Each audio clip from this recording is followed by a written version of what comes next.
Transaction rules are an easy way to speed up the processing of recurring transactions received from your bank. When a transaction rule exists, IPA Books Plus will automatically apply the rule to a qualifying downloaded transaction.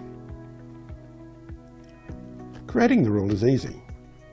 You can click on the Transaction Rules option in the navigation bar and click Add.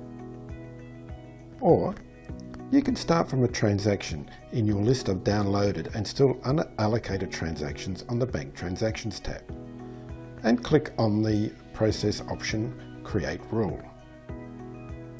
This option will populate the information from the downloaded transaction into the relevant fields of the rule setup, so you only need to edit and fill out the additional information to correctly identify the transactions. The rule name will be the contents of the payee field. If you wish, change it to something more relevant. Check that the correct side of the ledger is selected. Next, define the rule. There are 5 categories by which you can uniquely define the rule to ensure transactions are properly selected. In most cases, one category will be enough. Each category will have different search criteria.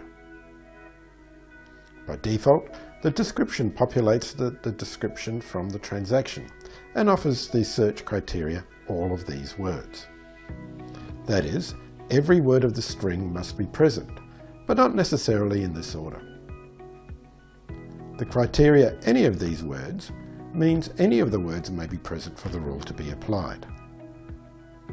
The exact wording means that all the words must be present in this sequence. This includes any spaces as well.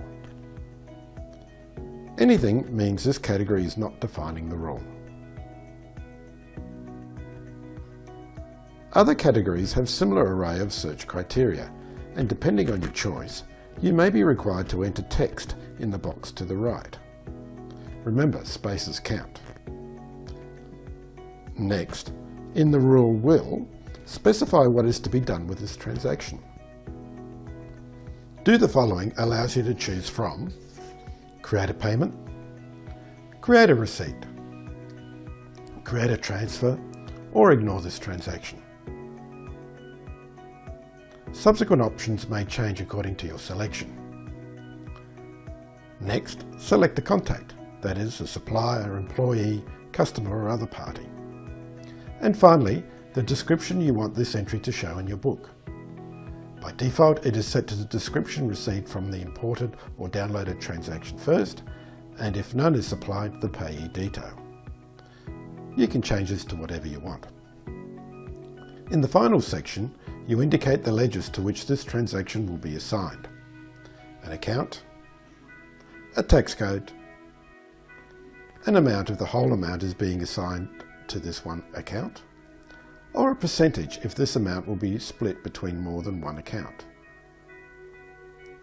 Click on Add New Row to make the next ledger entry.